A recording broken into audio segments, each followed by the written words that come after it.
on, only playbook fans? Shovit and I are back. It is week 18 preview. If your league is crazy enough that you play in the finals in week 18, then we have the episode for you. We'll try our best to dive into players that are actually going to be relevant and matter if you're in one of those 2-week matchup leagues, or if you were the league that decided, because of all of the stuff that transpired in week 17, that you're going to play an extra week to grant the winner. So obviously, there was a lot of stuff that went on this past week that we want to discuss. We'll get you with updates, but more so really just focus on the games and what actually matters, because there are matchups this week that, quite frankly, just really don't matter.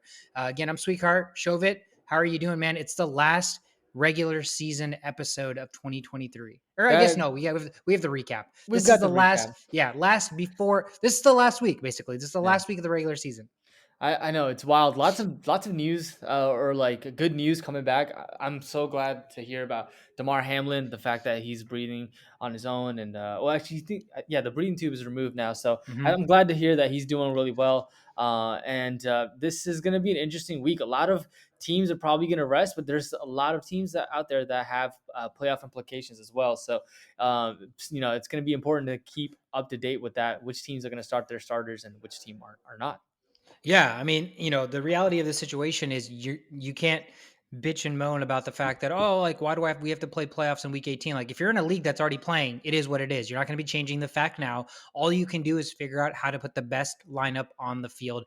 And again, it may be names you've never heard of. It may be names that haven't been even rostered the whole season, but that's what week 18 or week 17 playoffs really is all about. So you're going to have to scrap and claw and figure out a way to put a winning product on the field.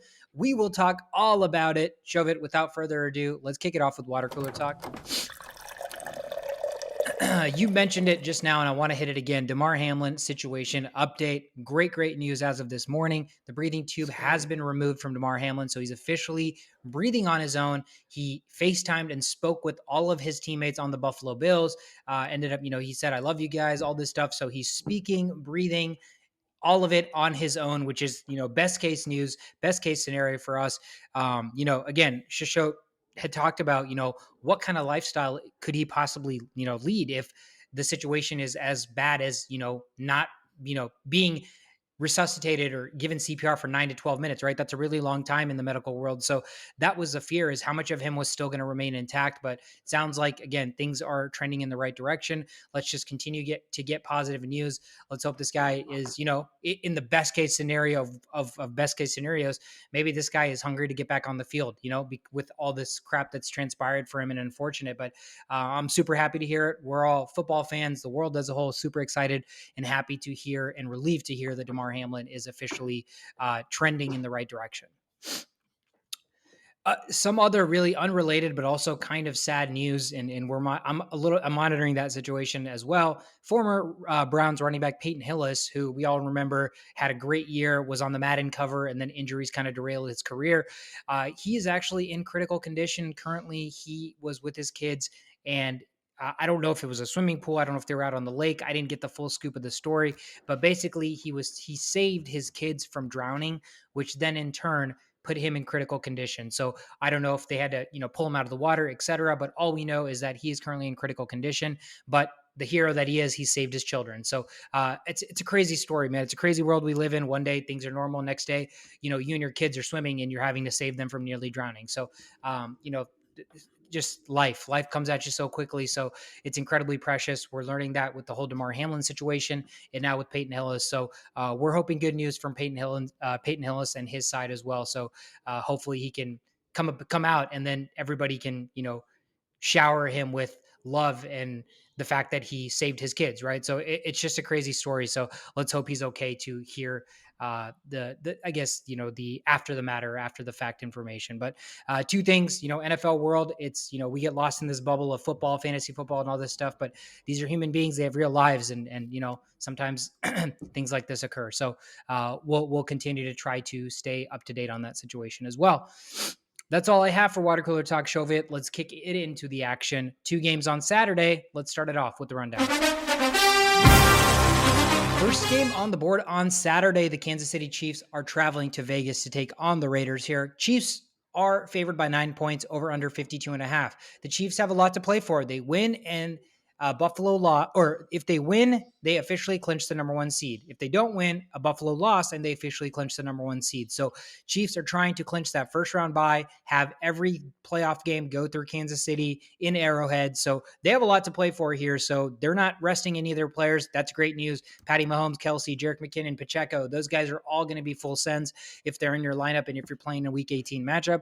The Raiders currently are holding on to the number 8th overall pick in the NFL draft. So lose and they have a better shot at creeping up into the top 5, win, and they may fall outside the top 10. I know in the grand scheme of things, no team is playing to lose football games, but that's kind of the ramifications for them. Obviously, Derek Carr has been sent home, so Stidham is going to start again against the Chiefs defense. If you're, I don't know, if you're in DFS, I guess if you're in DFS, there's probably a tremendous amount of value. Stidham's probably pretty cheap. He's playing against a defense that is not that great, so there is a chance they can put up points. Jacobs was listed as questionable. Looks like he's going to play, barring something crazy last second. Adams, Waller, those guys are all going to play as well. So those are guys you're going to absolutely have in your lineup if you're in the finals. And I expect a pretty good performance from them because, again, the Raiders right now at this point really just playing for bragging rights. They want to play spoiler to make sure Kansas City doesn't get that first round bye locked up. And again, the Chiefs are playing to get that first round bye locked up. So expecting a full tilt for full force from Patty, Kelsey, and gang. So should be a fun matchup despite the fact that one team is really playing for more, but it's one of the better matchups remaining in week 18 this week. Yeah, I mean, everyone from the Chiefs excites me to start. The Raiders, I just feel like, given that that Derek Carr is already gone and Stidham is really the guy that's trying to prove himself, I could see this in a scenario where Jacobs and Adams are going to get, some time off and some Limited rest, work. Yeah. limited work. But hopefully it's a competitive game and they don't do that, so that fantasy owners can rejoice and start there and be happy with the starts of Jacobs and Adams. Yeah, it's a tough week to hold people that give fantasy football advice accountable just because it's such a crapshoot. Teams can Yeah. hold close to the vest or close to their chest essentially what they're going to do in week 18, right? Because the grand scheme of things, it may matter, it may not matter depending on what team it is and what they're playing for. But for us, all we can go off of is what we've gone off of for 17 weeks in a row, barring some, throwing a fork in the wrench where the team decides to bench their player. So again, don't hold us accountable for everything for week 18. Maybe next season, stop having championship matchups in the final week where it doesn't matter. Yeah, I think that's a great idea. Yeah, absolutely. Week 18 of championship round, that's ridiculous. Yeah. All right. From a game that maybe could matter, maybe doesn't, to a game that really does matter, the Tennessee Titans at Jacksonville to face the Jaguars. The Jaguars are favored by 6.5 and over under is 40 points. And interestingly enough, this is the most expensive game for week 18 with tickets at $717 on Wow. average. Just to get it. Oh, average. Okay. An Holy crap. That's average. insane. In Yeah, Jacksonville. in When have Jacksonville. Jaguars fans ever had those expensive Well, tickets? they haven't been in the playoffs in a long time, so it makes sense. And given the playoff implications, win or go home pretty much for both the Titans and Jaguars. The Jaguars can still make it if they lose, barring all these other things that need to happen for them. But so this game is definitely on the lines. For Tennessee, it's going to be a tough win, given that Dobbs is set to start for Tennessee. Although he looked good last week, he looked decent. The rest of the team did not. So the only person that I would feel confident starting, the only two people I would say start Derrick Henry. In his past two games, Henry's combined for 345 rushing yards and 5 touchdowns on 55 carries against Jacksonville. So you've got to be happy with starting him against the Jags this week. And then you could start Chizoziem Okonkwo as Titans are playing for the division. They've got to get points from somewhere, and I think that Okonkwo could be in a position to step up, and he's got to be at least one of the guys that gets into the end zone, if no one else. On the Jag side, I think that it's a full send. Trevor Lawrence, Travis Etienne, Christian Kirk. He's lined him up against Roger McCreary, who has a 71.3% catch rate when targeted to him and 112.9 passer rating. So Christian Kirk is a good It's not start. very good. Yeah. Yeah, it's not very good. It's terrible, right? 112.9 passer rating. 140 is what we want. Evan Ingram is also a good start. Tennessee ranks 32nd in receiving yards, 29th in receptions, and 28th in yards per reception allowed to tight ends. So, we hate Evan Ingram, but you got to love him at this spot. Against the Titans, win or go home, basically. So you can start Evan Ingram with ease this week. But yeah, the Jags are favored by 6.5. I think that they do take care of business, given that Dobbs is starting. But the X factor, always every game for Tennessee is going to be Derrick Henry. And if they can stop Derrick Henry, then of course Jags can win in. make it to the playoffs for the first time in however many years that they haven't been in. Yeah, this is one of the more exciting matchups, right? And Week 18 is all about playing players that have something to play for, whether it's incentive, whether it's playoffs on the line. But if you're playing a player that's team is already mathematically eliminated, they don't really have any statistical incentives to play for. You don't know what you're going to get. You just don't know. Like again, so one scary injury type related freak accident, and they're not hurt, but if something like that happens, they're more likely to be like, you know what, there's just no reason for you to continue playing this game, right? So their teams are always going to play it safe when your players have nothing to play for, your team has nothing to play for. But Titans Jaguars right now, this is a matchup where everybody's literally going to be giving their all. So I feel great, like you said, on the Jag side, everybody should be deployed. And on the and I love Chig. I love Chig Okonkwo. He's been great for them. Dobbs is a much better proven passer than Malik Willis has shown in his brief flashes, right? So this isn't going to be a Dobbs throws for 50 passing yards game. I think he's going to throw at least 200 yards. So there's going to be players that are catching the ball. I love Chig this week. He's probably the best pass catcher on the Tennessee side to start. Moving into Sunday's show of it, Buccaneers at the Atlanta Falcons this week. Falcons favored at home by 4 points. Bucs have already clinched the 4 seed. They can't move out of the 4 seed. They can't move ahead to the 3rd seed, so they are not playing anybody. That's why the Falcons at home are favored by 4. Over-under is sitting at 40. The Falcons currently are the 7th overall draft pick, so they have some incentive to lose, even though that's necessarily not going to matter. But they're really just looking at tryouts for 2023. And in this matchup where the Buccaneers are going to rest a lot of their players, if you're playing in a championship matchup, if you have a DFS league or if you're playing daily fantasy football, Tyler Allgeier's got a great matchup here because, again, the Buccaneers are not going to play their starters. They continue to run Allgeier. He's a rookie, so they're going to have him for several years. And so they want to continue to see what they're going to get. And Drake London's been getting targets since they benched Mariota and Desmond Ridder took the quarterback job over. And if the future is Desmond Ridder, they're going to want to see as much Desmond Ridder to London as possible this week. So I'm expecting full send for Tyler Allgeier and Drake London. I think Drake London is going to get at least 10 targets. Allgeier should touch the ball at least 20 times. Yeah. I don't even know if I'm going to watch that game. That game is probably going to be just no implications playoff wise, no fantasy things, and I'm already fantasy football is done for me, so I have no reason to watch that game. But the next game, New England Patriots at Buffalo Bills. The Buffalo Bills are favored by 7 points, and over under is 43.5. Patriots need the win to clinch the playoffs here. They've got Steelers knocking on the door. Dolphins are knocking on the door, trying to get that last spot. So the Patriots desperately need a win here. Buffalo has already clinched the AFC East title, but if they win, the matchup, if it gets to this point, the Chiefs and Bills matchup, and this is from theathletic.com, so following how playoff would shake up, they could meet at a neutral location for the AFC Championship game. So they have a certain reason to play and win that game. And if not for Hamlin for the injury that just happened on Monday Night Football, they'd certainly have a motivation to try to go and win this game, playing against a divisional opponent in the Patriots. On for fantasy wise on the Patriots side, given that Patriots are full send, Damian Harris or Stevenson, I think that Damian Harris is kind of on a rise up. He started the game, he had more carries last week, and I could see them splitting carries more, so they kind of worry me a little bit more. If you have Stevenson, you're probably going to play him, but you have to understand that Damian Harris could come in and out carry Stevenson this week. Hunter Henry has some of his best performance outside of Gillette Stadium, so when they're away. Last week, 5 catches for 86 yards in Miami, 77 yards on 6 catches in Indy, and then 75 yards and a touchdown in Houston back in week 5. So away game, Patriots, they need a score. I think that Hunter Henry is definitely a good start here for you this week. On the Buffalo Bills side, I do like all of the starters as of now. Josh Allen, Stephon Diggs, Dawson Knox, all 3 of those guys, I think, warrant a start this week, just because they are playing for that neutral location. So I wouldn't shy away from starting these guys.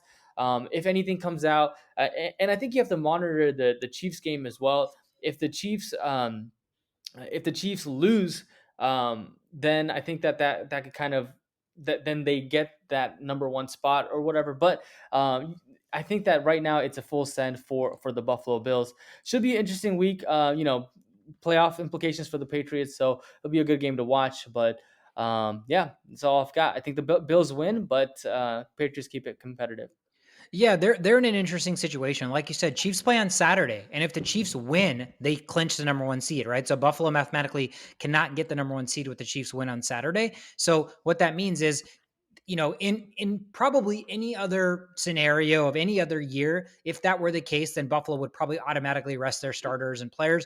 But given what they just went through this past week, like you said, there's something more kind of on the line or at stake for them, and I think they want to go out and they want to prove things. So even if the Chiefs do win on Saturday and they clinch the number one seed, Buffalo still probably has something to play for.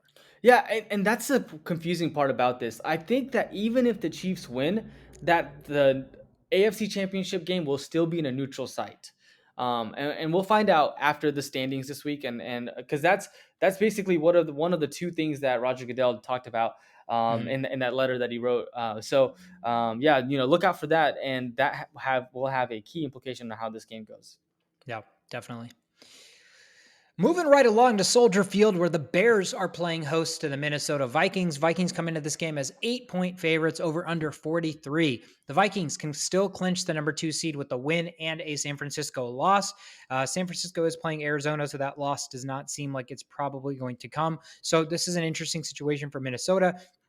They're playing a Bears team that's going to be without Justin Fields. They're starting Nathan Peterman, who, in my opinion, is probably the worst NFL quarterback. There's very few quarterbacks that are worse than that guy, but it's a weird situation because the Vikings defense is bad. So it's like a really advantageous matchup. But who are you really going to start on the Bears side when Peterman is at the helm? That running back situation is interesting, but not as black and white as you would think. David Montgomery is there. Herbert's off the IR. Herbert is under contract for a couple more years, and Montgomery's officially a free agent after this season.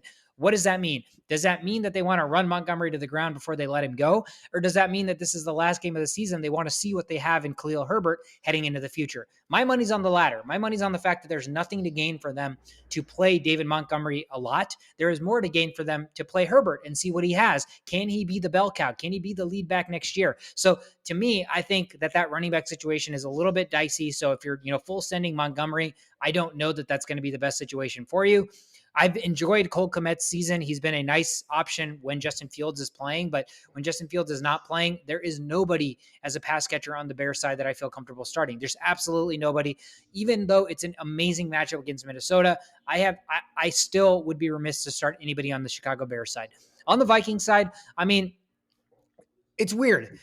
There's not enough that's been said about whether the players are going to play the whole game, half game, not play at all. But my understanding is that as of now, the Vikings are going to play their starters. Now, a couple caveats. They're a little bit riddled with injuries and they're making the playoffs. So, there is a world where players play, but they play one quarter. Players play, but they play one half. Some players play a little bit longer than other players, but like guys like Kirk Cousins, guys like Justin Jefferson, guys that are going to be cornerstones of your team heading into the playoffs and heading into next season, even those are probably guys that they may not play as much as they needed to. The only caveat to that would have been if Justin Jefferson had gotten enough receiving yards that he could have a chance to break the single season record, he probably would play and they would try to feed him the ball, but he still needs over 190 yards just this game. So it seems a little bit far-fetched. Bears defense is bad, so it's not like it can't happen, but for the sake of a stat to run your star receiver to the ground in week 18 in a meaningless matchup doesn't really make sense for me. On the Vikings side, to be completely honest with you, Shovit, the only person I feel comfortable starting is Justin Jefferson, even if he doesn't play the whole game, just because he's the kind of player that could play one quarter and get you enough fantasy points. But everybody else, like Dalvin Cook, he's older. He's not as fast. I expect more Alexander Madison this game. Irv Smith is back from IR, so I expect a healthy dose of him, which means less usage for Hawkinson. So again, fantasy situation is really murky this game. The spread is weird. I think the spread more so is a testament to the fact that Nathan Peterman is god awful. So even if the Vikings somehow play Kirk Cousins for a quarter and it's Nick Mullins, the Vikings are still the superior team. But all in all, this is a weird matchup for fantasy. People, if you have Justin Jefferson, you're obviously going to start him because he was your number one overall pick. But with that being said, don't be surprised if the Vikings starters only play a half. Nice. I call your weird matchup Vikings and Bears and raise you the Baltimore Ravens at Cincinnati Bengals, where Cincinnati is favored by 9 points. Over under is at 39.5. And so no Lamar Jackson. Tyler Huntley is getting the start here. And the reason why this is weird is both teams have clinched the playoffs. And their Ravens can't get any better. And nor do I think the Bengals can help their their standings as far as playoffs are concerned. So I Yep. really don't know what these teams are going to do. I think that J.K. Dobbins could be a good start, or not a good start, but you could potentially get by starting him, because he plays a one or two first half or so, but they may rest the rest of their players. So the only implication that they have is winning could help change the playoff location, meaning that instead of playing against a team that is in their home location, they play at a neutral spot. But I think not a lot has been said about that for us to know. So they may end up benching all the stars. I mean, the only guy that I feel confident about is Justin Tucker at this point, because when you have to kick the ball, you're not going to put your backup kicker in, right? Right. And then on the Bengals side, same thing here. You got Burrow, Chase, Mixon, Higgins. These guys could all go off in one half, and then the next half they end up getting benched. I mean, Mixon. Mixon's in a favorable matchup where the Ravens allowed 198 yards last week on the run game to the Steelers. So with that being said, you would start Mixon, but because you just don't know if the teams are going to start all their players for all four quarters, there's just a lot of uncertainty. I mean, I would look away, but just keep look at Twitter feeds and make sure that you have confirmation that Chase, Higgins, Burrow, and Mixon are going to get the start, like you'd want them to. But yeah, really, no, this doesn't change the outcome of the playoffs. They still get into the playoffs, which makes that much harder to figure out your fantasy starts for this week for these two teams. Yeah, the one thing I noticed, which is interesting, is these two teams, as of right now, are matched up to play against each other in the first round of the playoffs. Now, the the Bengals are pretty much locked into the 3 seed. There's no way they can get the 4 seed. There's really no way they can jump up to the 2 seed. Now, for the Ravens win and the Chargers somehow lose this week, the Ravens could get the 5th seed over the 6th seed. And at that point, you're playing the winner of the AFC South, the Jaguars and Titans, right? Versus playing the Cincinnati Bengals in the first round. So, if I don't know if teams think this far ahead or if they try to game plan for stuff like this, but if I'm the Ravens, I'm trying my hardest to win this game so I don't have to see the Bengals in full force playing for something in the first round of the playoffs where you get a better matchup in Tennessee or Jacksonville. So that's the only thing if I'm Baltimore that I'm playing for here. But for the Bengals, man, I have Jamar Chase. I'm playing against Burrow and Mixon, and I don't know what they're going to do. Like, I have no idea what Cincinnati's going to do. So, yeah, follow The Only Playbook on Twitter. The minute we find out, the minute we get any news, I'm going to make sure we tweet that out so you're aware if you need to play these guys or not. A meaningful matchup that we just talked about to a pretty meaningless game. The Houston Texans at the Indianapolis Colts. Colts favored by 2.5 points over under 38. Houston, if they lose, they clinch the first overall draft pick. Right now, Indianapolis is currently sitting as the 5th overall draft pick. So there is going to be draft seeding that's going to be dictated and changed based on the outcome of this game. Texans have been playing way better as of late than the Colts. The Colts are kind of a mess right now. This game, honestly, to me, provides me absolutely zero excitement on any level. If you're in fantasy, there is a great matchup here, and that's Zach Moss. Zach Moss for the Colts against the Houston Texans run defense. We've been fading the Texans run defense all year, and it's been doing nothing but, reaping benefits for us. Zach Moss is a workhorse for this team all of a sudden. He gets 20 plus touches a game. So against the Houston Texans, he's the full send in daily fantasy. Or again, if he's a player you have in your playoffs, I'm playing against Zach Moss in my finals matchup. So he's got a great matchup in Houston. But other than that, I want absolutely no part of this game. No other players really remotely give me any interest or any level of excitement in starting in the championship. Yeah, I'm sure Texans want that number 1 seed, but they're going to have a hard time losing against the Yeah, Colts this week. that's what I'm saying. I honestly think Houston as 2.5-point dogs is the better bet. Yeah. All right, next up, we've got the New York Jets at Miami to face the Dolphins. Miami is favored by 3 points. Over-under is at 37 points. There's talks about Mike McDaniel getting fired, man, which is the stupidest thing ever, bro. Ever. It's wild. It's one season, and he hasn't even had, a full season where Tua is not hurt, or there's just so much going on this year that I wouldn't blame him at all. But No. the talks are definitely there. Miami needs to win on Sunday, and Buffalo needs to beat New England for them to make it into the playoffs. Miami could also get in with a tie, Patriots loss, and a Steeler tie or loss as well. So it's not all on Buffalo to beat New England for them to get to the playoffs. But definitely a game that they will be trying hard for. There's a playoff implication in this game. On the Jets side, Joe Flacco is going to get the start. The guy who I feel confident with starting is Zonovan Knight and maybe Tyler Conklin if you don't have any tight ends that you can deploy. And it's Garrett Wilson, who's the stud receiver. He could see some rest. Dolphins are out of the playoffs. They really have no reason to play for this game except for, like you said, bragging rights or carrying it over to the next season. So for that reason, I would bench Garrett Wilson and get him rested a little bit for next year. On the Dolphins side, like I said, they need to win to keep their playoff hopes alive. But Sky Thompson will be getting the start. So, with that being said, it's going to be tough for the Dolphins to get that win against the Jets defense this week. Raheem Mostert, he's the featured runner over the Wilson. He gets more of the carries. But if you have better options than Raheem Mostert, I would say deploy them. The thing I struggle with is like Raheem Mostert versus Stevenson. Like, who would you go with? And I still favor Stevenson a little bit more. Stevenson, just because he's in an offense that runs more and Yeah. he's the featured back, right? Like you said, Mostert's a featured back with Wilson, but there's not really a lot of running back featuring in this offense when the passing game is working. It's more like who's getting 10 carries versus 6.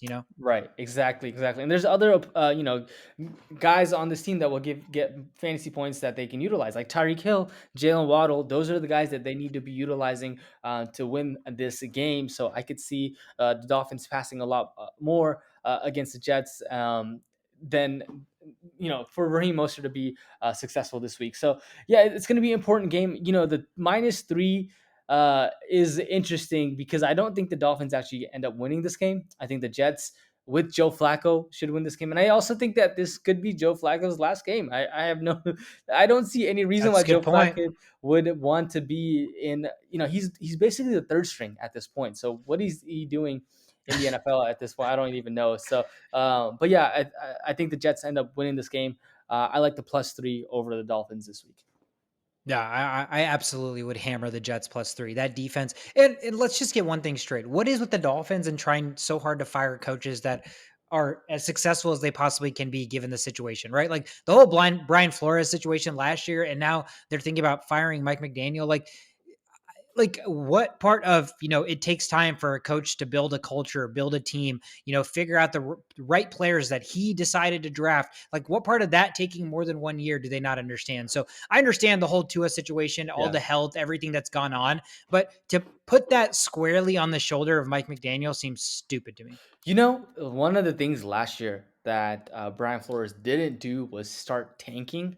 And I feel Mhm. like maybe it's like an owner thing where the owner's like, you guys need to tank because let's be honest. When the Bills get to the playoffs, will they actually be successful or will they just lose in the first round? I mean, it's going to be hard for them to be. They're not a Super Bowl contender at this point. So maybe it's just not agreeing with the owners, and Yeah. they need someone that does. Yeah, they need someone that they can basically push around and tell what to do, and it's just like their puppet. Like Right. sick. Put in a puppet as your coach.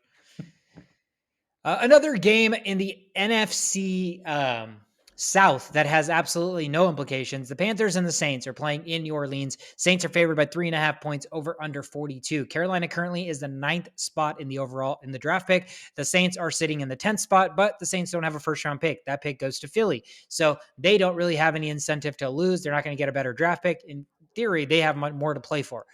For the Panthers, again, they want to lose because they want a better draft pick, but Steve Wilkes, this interim coach, seems like he's the guy for the job. So I think he's going to want to come out with a win and prove that he deserves to have the job permanently. But again, it shouldn't be too exciting of a game because the Panthers love to run the football and the Saints have been playing really, really good defense as of late. So I'm expecting kind of a bruising, a grinding it out performance where it's going to be a lower scoring affair.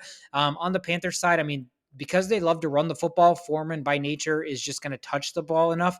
I don't know that he's going to be productive with it. DJ Moore has been nice recently with the connection with Sam Darnold, but again, against the Saints, Marshawn Lattimore's back. I don't feel great about that.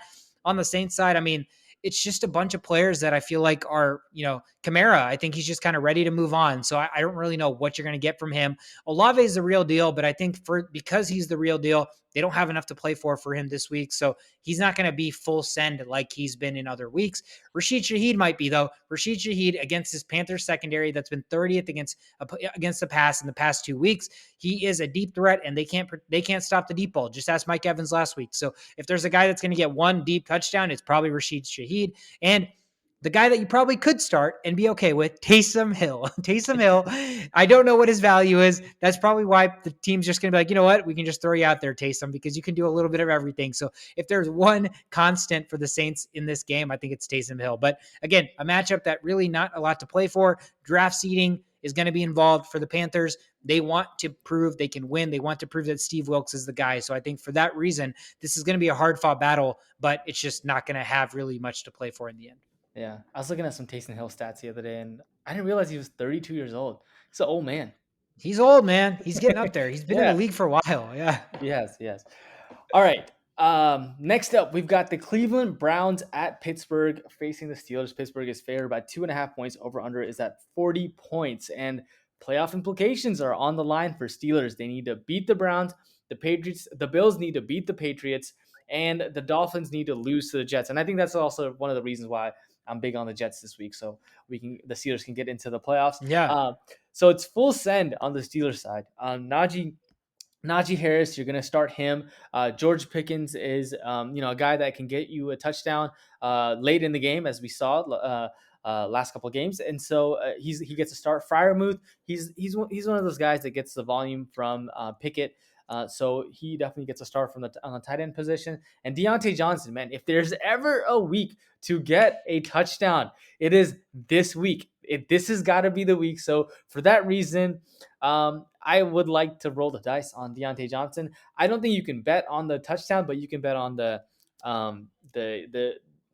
targets. Share. Yeah, target share and the catches for Deontay Johnson. So for that reason, I think that he is still a good start this week. And the Steelers, they're rolling. I think they still definitely have a chance to win the game. So it's a fun fact. In the 9 games that TJ Watt has played this season, the Steelers are 7-2 and have allowed just 17 points per game, which is night and day from what they were doing when Watt wasn't on the field. So the Steelers have a good matchup to keep their playoff hopes alive. And on the Browns side, the guys you're probably going to start, I think the Browns are going to play to just beat the Steelers. It's this AFC North divisional matchup. They don't want the Steelers to get into the playoffs. So I think Nick Chubb and Amari Cooper, those two guys, you could still start them and be happy with their performance against the Steelers. And so those are the two guys from the Browns I would start. But yeah, it should be a fun AFC North matchup. Even if the Steelers don't make it to the playoffs because the other teams don't, the Patriots win or the Dolphins win, then Mike Tomlin still has a winning record, 9-8. So we'll be okay with that regardless. I mean, yeah, absolutely. But this scenario is like the most realistic scenario with multiple things needing to happen, right? I mean, Steelers are better than the Browns, in my opinion. The Browns defense has not been good. Jadeveon Clowney just got sent home. He's not on the team anymore after this season. So I think they're just kind of packing it in. The Patriots probably will lose to the Bills because the Bills are a better team and they're playing with all of this Damar Hamlin emotion backing them. And the Dolphins are starting Skylar Thompson against an amazing Jets defense. So, I mean, I think this, as much as you need 3 things to happen, these are very, very very realistic possibilities or scenarios to come to fruition for Pittsburgh. I mean, it's better than last year's where I think it was the Colts had to lose to like a terrible Jaguars team for the Steelers to make the playoffs. I like the chances this year more than I did last year, and it worked out for them last year. Yep. Because the Colts did lose, remember? Yeah. Fucking who was it? Carson Wentz. Carson Wentz lost to the Jags. God, that just makes me so mad. Yeah, that was insane. Insane. All right, so the Denver Broncos are hosting the Los Angeles Chargers. Broncos at home favored by 3 points over under at 40. The Chargers currently the 5th seed. They lose and Baltimore win, and now they're the 6th seed. So they do have something to play for. just holding on to the 5th seed essentially, because if you're the 6th seed, you play Cincinnati. If you're the 5th seed, like we talked about earlier, you play the winner between Jacksonville and Tennessee. And I think you want that matchup over Cincinnati. The Broncos have no picks. They have no playoffs. They're only playing for pride. Their current draft pick is the 3rd overall pick, but it's going to Seattle. So a win pushes Seattle's pick lower. That's probably the incentive that they need. The Chargers have no reports to rest players yet, but the Ravens play at 12. So if the Ravens play at 12 and the Ravens outcome already takes place and they lose, the Chargers most likely have no reason to play their players. So they're going to rest everybody. Now, for fantasy, I have been just waiting for Austin Eckler to fucking rest. Austin Eckler needs to just bench, be like, dude, you're done. You've already won the leagues. You've won people's championships. Like, you're in the playoffs. Just get rest, because the Chargers love to run the football. They love to get the running backs involved. And a nice pickup and stream option for week 18 is Joshua Kelly. So Joshua Kelly's a guy that if Austin Eckler doesn't play, if the Ravens play at 12 and they're losing, if the Pittsburgh beats Baltimore, then you better hurry up and pick up Joshua Kelly before the 3:25 kickoff, because Austin Eckler most likely is not going to play that game. And you're going to want the running back for the Chargers against Denver, even though Denver's not great, or even though Denver's defense is actually pretty great. But with that being said, for the Denver side, it's a good matchup against the Chargers, but who do you start? I mean, it's a championship week. Again, we're talking about championship week. If you're in DFS, sure. Russell Wilson, good value here against the Chargers because it's the last game of the season. He's, motivated. His team's got his back finally. People are coming out and being vocal about it. Like, stop shitting on my quarterback. And so, and he's probably going to play a bunch of backups with the Chargers. So there is a world where Russell Wilson has a decent game. The running back situation is interesting. Latavius Murray is currently in my starting lineup just because I love the matchup against the 26th ranked defense against opposing running backs, especially if they bench those guys. It's going to be even worse players starting on the defense. And then the receiving core, Jerry Jeudy has been nice. You probably start him. I wouldn't start Cortland Sutton, in my opinion. Tight end situation, Dulcich is on the IR. Don't start one of their randos. So it's going to be a good matchup, but it's the final week, so you play your studs. You don't play players that are question marks. You don't try to roll the dice and get creative. It's the championship week. You want to win it all. So for me, nice spot. I think Denver's going to win this game because I think the Chargers are not going to have anything to play for, and I think they're going to bench their players. Yeah, I agree. Keep an eye out on that Ravens and Bengals game. All right, next up, we've got the New York Giants at Philadelphia to face the Eagles. Philadelphia is favored by 14 points. Over-under is at 43 points. And Giants have absolutely nothing to play for. And they're probably going to bench all their starters. So no Saquon, no Daniel Jones. And the receivers, forget about it. Like, you're definitely not going to start any of those guys at this point. On the Eagles side, though, this could be a very good spot for Eagles fantasy, like anyone that owns Eagles players, because they win and they can get the bye week and secure that number 1 spot in the NFC. So that means that Jalen Hurts, Miles Sanders, AJ Brown, Devontae Smith, and Dallas Goedert all should get a start for you this week. And so that, keep an eye. Definitely, keep an eye on what the coaches say, but I think that they're going to start all of their players. So it should be a good relief from the Eagles side, because we haven't seen Jalen Hurts back. It's going to be good to see him back again, see what the Eagles are all about. And so they have a lot to play for. So yeah, definitely start all the Eagles that you have. Should be a good game to watch. Yeah, the NFL scheduling smart, because the Eagles game, the 49ers game, and the Cowboys game's all at 3:25, right? So Philly's not going to know, what the shakeup of the seating is going to be. So they're going to be playing in real time. So yeah, I expect it's looking like Jalen Hurts is going to play. So if Jalen Hurts is playing, everybody else is playing. That means everybody is a good matchup, and it's against the Giants and a bunch of backups. So this game could get ugly quickly. So, the only thing you probably have to worry about is if this game is 35-0 or something at halftime, will all these players get benched? Probably. But by that time, you just have to hope that the players you started put up decent enough fantasy points. Well, I mean, 35 points, that means 5 touchdowns. So hopefully 2 of those are for Jalen Hurts, and then 2 of them for Miles Sanders, and AJ Brown, Devontae Mix, and Dallas Goedert are in the mix for the rest of them. Exactly. So yeah, that's the good thing is they physically cannot bench their starters because they're playing at the same time the 49ers are, who can still get the first seed, and they're playing the same time the Cowboys are, who can still technically win the division. So they definitely have enough to play for, and the Giants have nothing to play for. So it's a great world if you have any of these Eagles players this week. Speaking of the 49ers, they're hosting the Cardinals this week at home, favored by 14.5. The spreads just keep getting bigger. Over under 39.5. San Francisco clinches the number one seed with a win and a Philadelphia loss. Again, these games are simultaneous, so neither team is really going to know. They're probably going to be scoreboard watching a little bit. Arizona currently is the 4th overall pick in the NFL draft, so they kind of are probably hoping to lose. Debo, CMC, Elijah Mitchell, all are supposed to play. Now, it's weird because Kyle Shanahan has mentioned they're all going to play. Deebo Samuel's coming off an injury. Elijah Mitchell just got activated off the IR. CMC has been dealing with an injury the whole week, but he is supposed to play. Now, here's where things get interesting. If the Eagles, at any point, if they're scoreboard watching and the Eagles are going up 21-0, 28-0, they're going up a lot against the Giants. Shanahan can get creative. He can limit CMC's touches. He can make sure Elijah Mitchell gets more rushes. He has no reason to run end arounds for Deebo Samuel in a game where, again, if the Eagles are winning, they don't need to put their players in shittier situations or situations where they could get hurt. So even though all those players are supposed to play and start, tread lightly, because those are players that are so valuable to this team that are coming off injury or injury prone or all of that, all you need to see is the Eagles go up 14-0 in the first quarter, and that looks like it's trending that way for San Francisco to be like, you know what?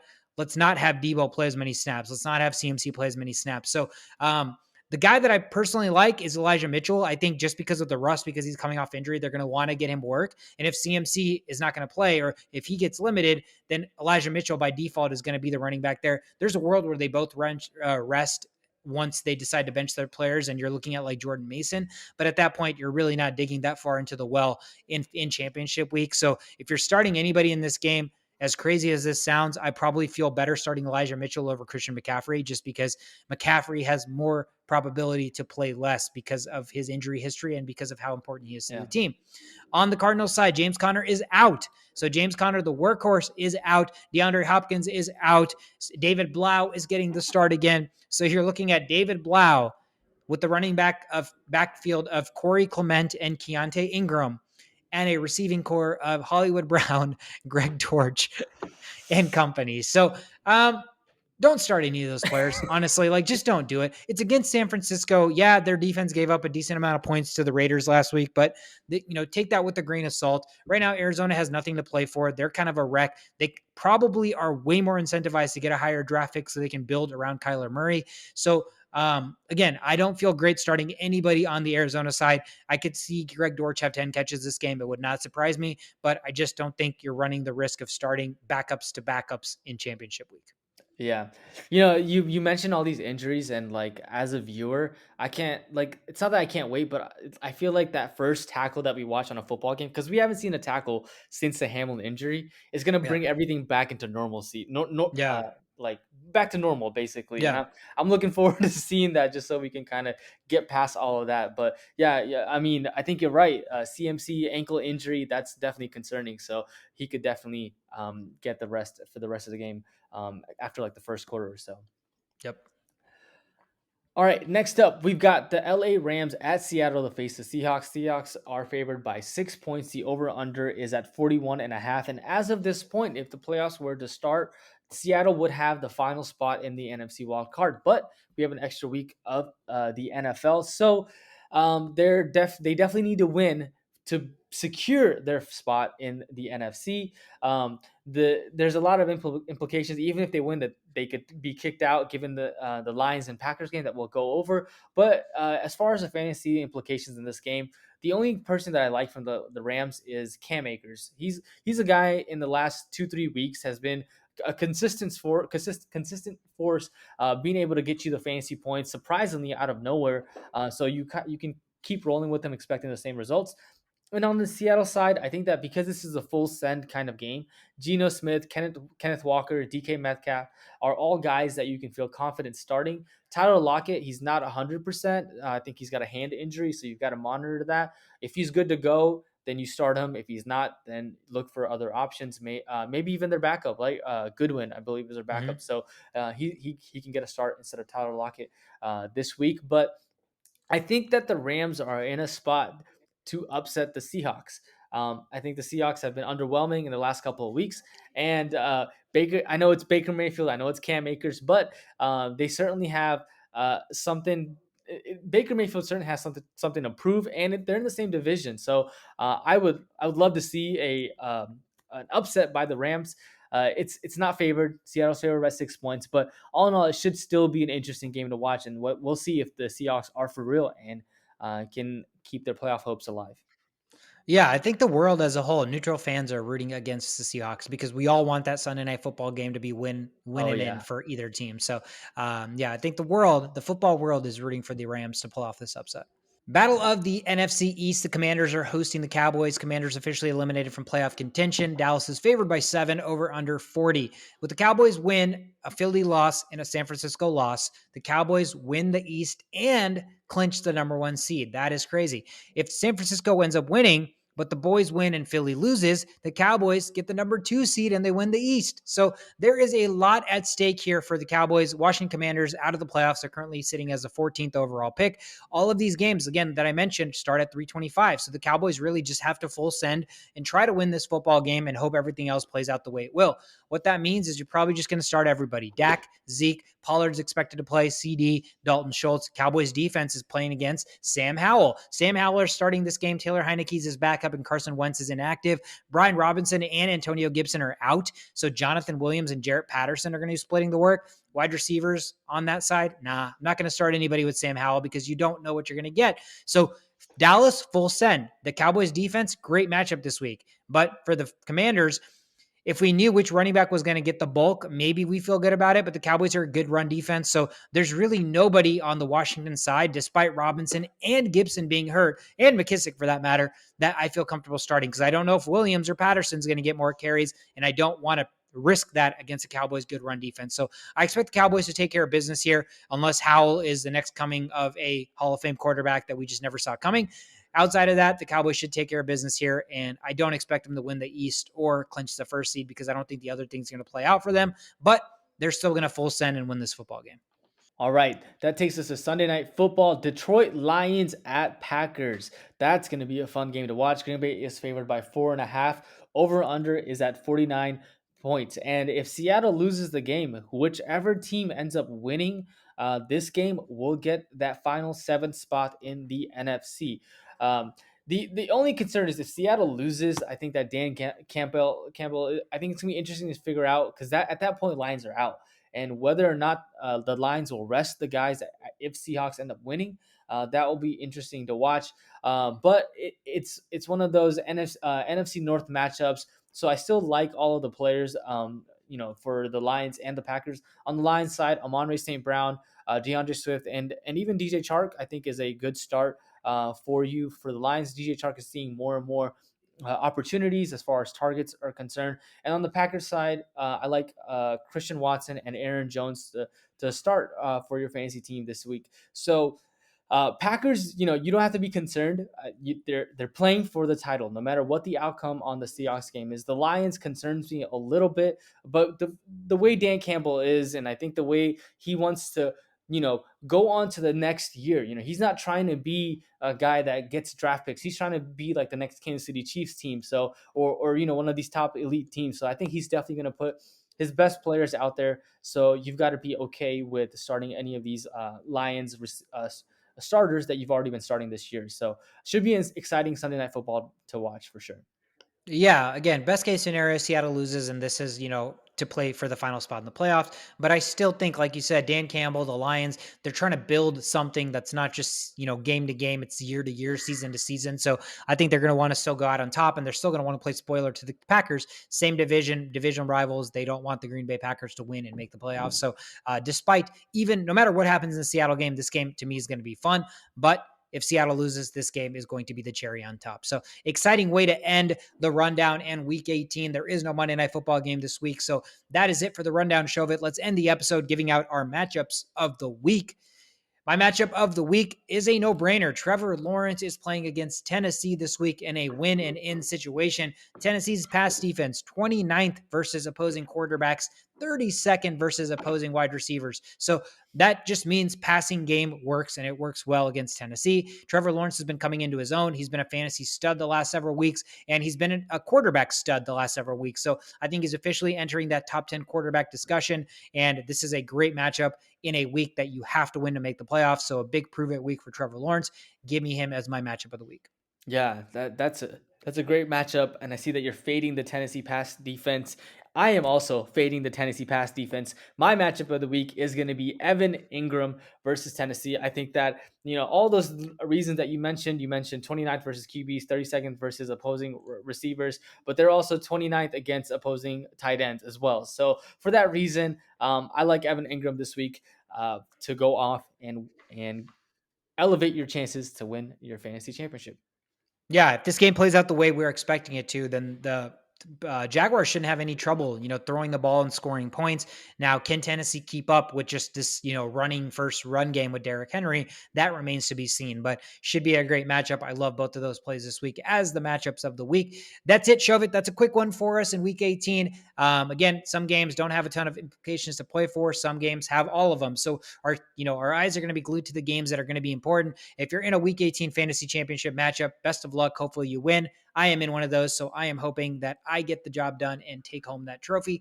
Again, if you're just watching for the fun of it, enjoy NFL because, again, we all shared a similar experience when we watched the whole Damar Hamlin situation, and it helps put things into perspective. So enjoy football while you can. Don't even be upset about the matchups that don't matter because, again, in a couple of months, in 1 month, actually, no more football for like 6 months. So just think about that when you watch football in week 18 and try to cherish it and try to enjoy every minute of it. Thank you guys so much for tuning in. I am Sweetcard. That's Shovit. If you guys support us, we are greatly, greatly appreciative of that and so grateful for everybody that's tuned in and listened. If you're watching on YouTube. Listen to us on any podcast platform. Follow us on social media, Instagram, Twitter, TikTok. Again, I'm Sweetcard. That's Shovit. We are the only playbook.